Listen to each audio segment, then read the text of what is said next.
Judges chapter 4. Again the Israelites did evil in the eyes of the Lord, now that Ehud was dead. So the Lord sold them into the hands of Jabin, king of Canaan, who reigned in Hazor. Sisera, the commander of his army, was based in Harosheth Hagoyim. Because he had 900 chariots fitted with iron and had cruelly oppressed the Israelites for 20 years, they cried to the Lord for help. Now Deborah, a prophet, the wife of Lapidoth, was leading Israel at that time. She held court under the palm of Deborah, between Ramah and Bethel, in the hill country of Ephraim, and the Israelites went up to her to have their disputes decided. She sent for Barak, son of Abinoam, from Kedesh in Naphtali, and said to him, "The Lord, the God of Israel, commands you, Go, take with you 10,000 men of Naphtali and Zebulun, and lead them to Mount Tabor.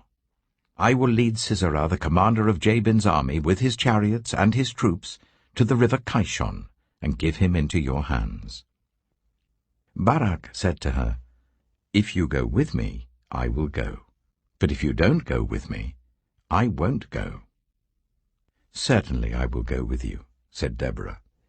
"But because of the course you are taking, the honor will not be yours, for the Lord will deliver Sisera into the hands of a woman." So Deborah went with Barak to Kedesh. There Barak summoned Zebulun and Naphtali, and 10,000 men went up under his command. Deborah also went up with him. Now Heber the Kenite had left the other Kenites, the descendants of Hobab, Moses' brother-in-law, and pitched his tent by the great tree in Zaanannim near Kedesh. When they told Sisera that Barak, son of Abinoam, had gone up to Mount Tabor, Sisera summoned from Harosheth Hagoyim to the river Kishon all his men and his 900 chariots fitted with iron. Then Deborah said to Barak, "Go, this is the day the Lord has given Sisera into your hands. Has not the Lord gone ahead of you?" So Barak went down Mount Tabor with 10,000 men following him. At Barak's advance, the Lord routed Sisera and all his chariots and army by the sword, and Sisera got down from his chariot and fled on foot. Barak pursued the chariots and army as far as Harosheth Hagoyim, and all Sisera's troops fell by the sword. Not a man was left. Sisera, meanwhile, fled on foot to the tent of Jael, the wife of Heber the Kenite, because there was an alliance between Jabin, king of Hazor, and the family of Heber the Kenite. Jael went out to meet Sisera and said to him, "Come, my lord, come right in, don't be afraid." So he entered her tent, and she covered him with a blanket. "I'm thirsty," he said. "Please give me some water." She opened a skin of milk, gave him a drink, and covered him up. "Stand in the doorway of the tent," he told her. "If someone comes and asks you, 'Is anyone in there?' say no." But Jael, Heber's wife, picked up a tent peg and a hammer, and went quietly to him while he lay fast asleep, exhausted. She drove the peg through his temple into the ground, and he died. Just then Barak came by in pursuit of Sisera, and Jael went out to meet him. "Come," she said, "I will show you the man you're looking for." So he went in with her, and there lay Sisera with the tent peg through his temple, dead. On that day God subdued Jabin, king of Canaan, before the Israelites, and the hand of the Israelites pressed harder and harder against Jabin, king of Canaan, until they destroyed him. Judges chapter 5.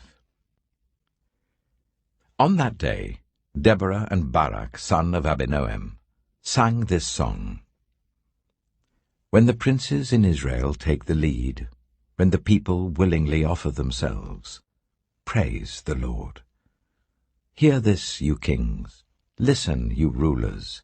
I, even I, will sing to the Lord. I will praise the Lord, the God of Israel, in song. When you, Lord, went out from Seir, when you marched from the land of Edom, The earth shook, the heavens poured, the clouds poured down water. The mountains quaked before the Lord, the one of Sinai, before the Lord, the God of Israel. In the days of Shamgar, son of Anath, in the days of Jael, the highways were abandoned, travellers took to winding paths. Villagers in Israel would not fight. They held back until I, Deborah, arose, until I arose, a mother in Israel. God chose new leaders when war came to the city gates, but not a shield or spear was seen among 40,000 in Israel. My heart is with Israel's princes, with the willing volunteers among the people. Praise the Lord. You who ride on white donkeys, sitting on your saddle blankets, and you who walk along the road, consider the voice of the singers at the watering places. They recite the victories of the Lord, the victories of his villagers in Israel. Then the people of the Lord went down to the city gates. Wake up, Deborah. Wake up, break out in song. Arise, Barak, take captive your captives, son of Abinoam. The remnant of the nobles came down. The people of the Lord came down to me against the mighty. Some came from Ephraim, whose roots were in Amalek. Benjamin was with the people who followed you. From Machir, captains came down. From Zebulun, those who bear a commander's staff. The princes of Issachar were with Deborah. Yes, Issachar was with Barak, sent under his command into the valley. In the districts of Reuben there was much searching of heart. Why did you stay among the sheepfolds to hear the whistling for the flocks? In the districts of Reuben there was much searching of heart. Gilead stayed beyond the Jordan. And Dan, why did he linger by the ships? Asher remained on the coast and stayed in his coves. The people of Zebulun risked their very lives. So did Naphtali on the terraced fields. Kings came, they fought. The kings of Canaan fought. At Taanach, by the waters of Megiddo, they took no plunder of silver. From the heavens the stars fought. From their courses they fought against Sisera. The river Kishon swept them away, the age-old river, the river Kishon. March on, my soul, be strong. Then thundered the horse's hooves, galloping, galloping go his mighty steeds. Curse Meroz, said the angel of the Lord, curse its people bitterly, because they did not come to help the Lord against the mighty. Most blessed of women be Jael, the wife of Heber the Kenite, most blessed of tent-dwelling women. He asked for water, and she gave him milk. In a bowl fit for nobles she brought him curdled milk. Her hand reached for the tent peg, her right hand for the workman's hammer. She struck Sisera, she crushed his head, she shattered and pierced his temple. At her feet he sank, he fell. There he lay. At her feet he sank, he fell. Where he sank, there he fell. Dead. Through the window peered Sisera's mother. Behind the lattice she cried out, "Why is his chariot so long in coming? Why is the clatter of his chariots delayed?" The wisest of her ladies answer her. Indeed, she keeps saying to herself, "Are they not finding and dividing the spoils, a woman or two for each man?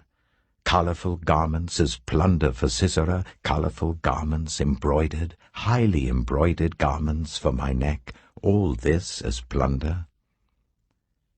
So may all your enemies perish, O Lord, but may all who love you be like the sun when it rises in its strength.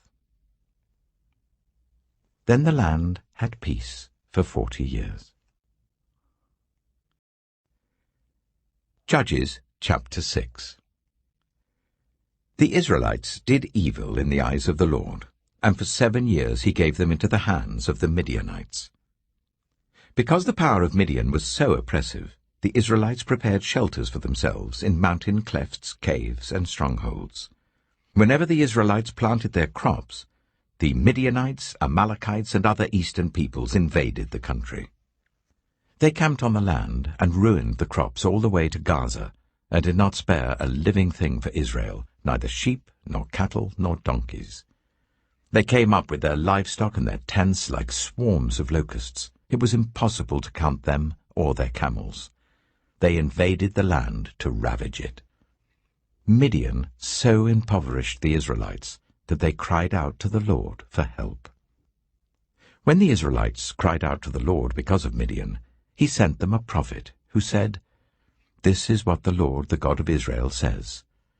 I brought you up out of Egypt, out of the land of slavery. I rescued you from the hand of the Egyptians, and I delivered you from the hand of all your oppressors. I drove them out before you and gave you their land. I said to you, I am the Lord your God. Do not worship the gods of the Amorites in whose land you live. But you have not listened to me." The angel of the Lord came and sat down under the oak in Ophrah that belonged to Joash the Abiezrite, where his son Gideon was threshing wheat in a winepress to keep it from the Midianites. When the angel of the Lord appeared to Gideon, he said, "The Lord is with you, mighty warrior." "Pardon me, my lord," Gideon replied, "but if the Lord is with us, why has all this happened to us? Where are all his wonders that our ancestors told us about when they said, 'Did not the Lord bring us up out of Egypt?' But now the Lord has abandoned us and given us into the hand of Midian." The Lord turned to him and said, "Go in the strength you have, and save Israel out of Midian's hand. Am I not sending you?" "Pardon me, my lord," Gideon replied, "but how can I save Israel? My clan is the weakest in Manasseh, and I am the least in my family." The Lord answered, "I will be with you, and you will strike down all the Midianites, leaving none alive." Gideon replied, "If now I have found favor in your eyes, give me a sign that it is really you talking to me. Please do not go away until I come back and bring my offering and set it before you." And the Lord said, "I will wait until you return." Gideon went inside, prepared a young goat, and from an ephah of flour he made bread without yeast. Putting the meat in a basket and its broth in a pot, he brought them out and offered them to him under the oak. The angel of God said to him, "Take the meat and the unleavened bread, place them on this rock and pour out the broth." And Gideon did so. Then the angel of the Lord touched the meat and the unleavened bread with the tip of the staff that was in his hand. Fire flared from the rock, consuming the meat and the bread. And the angel of the Lord disappeared.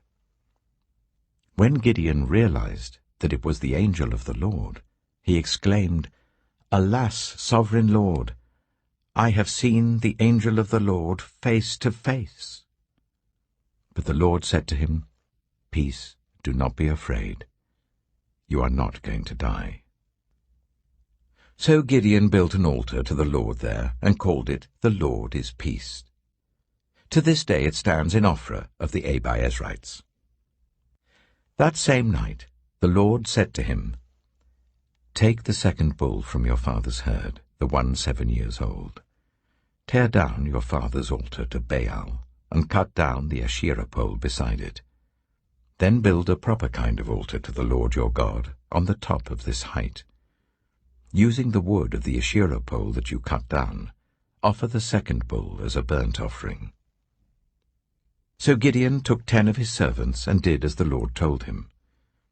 But because he was afraid of his family and the townspeople, he did it at night rather than in the daytime.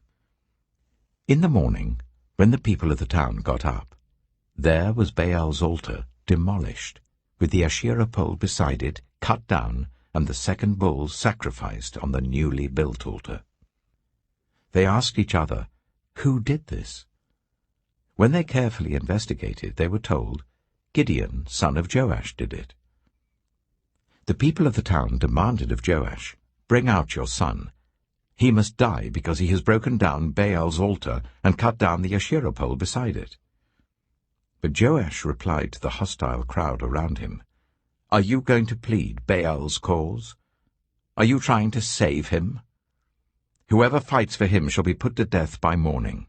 If Baal really is a god, he can defend himself when someone breaks down his altar." So because Gideon broke down Baal's altar, they gave him the name Jerubbaal that day, saying, "Let Baal contend with him." Now all the Midianites, Amalekites, and other eastern peoples joined forces and crossed over the Jordan and camped in the valley of Jezreel. Then the Spirit of the Lord came on Gideon, and he blew a trumpet, summoning the Abiezrites to follow him. He sent messengers throughout Manasseh, calling them to arms, and also into Asher, Zebulun, and Naphtali, so that they too went up to meet them. Gideon said to God, "If you will save Israel by my hand as you have promised, look, I will place a wool fleece on the threshing floor. If there is dew only on the fleece and all the ground is dry, then I will know that you will save Israel by my hand as you said." And that is what happened. Gideon rose early the next day. He squeezed the fleece and wrung out the dew, a bowlful of water. Then Gideon said to God, "Do not be angry with me. Let me make just one more request. Allow me one more test with the fleece, but this time make the fleece dry, and let the ground be covered with dew." That night God did so. Only the fleece was dry. All the ground was covered with dew.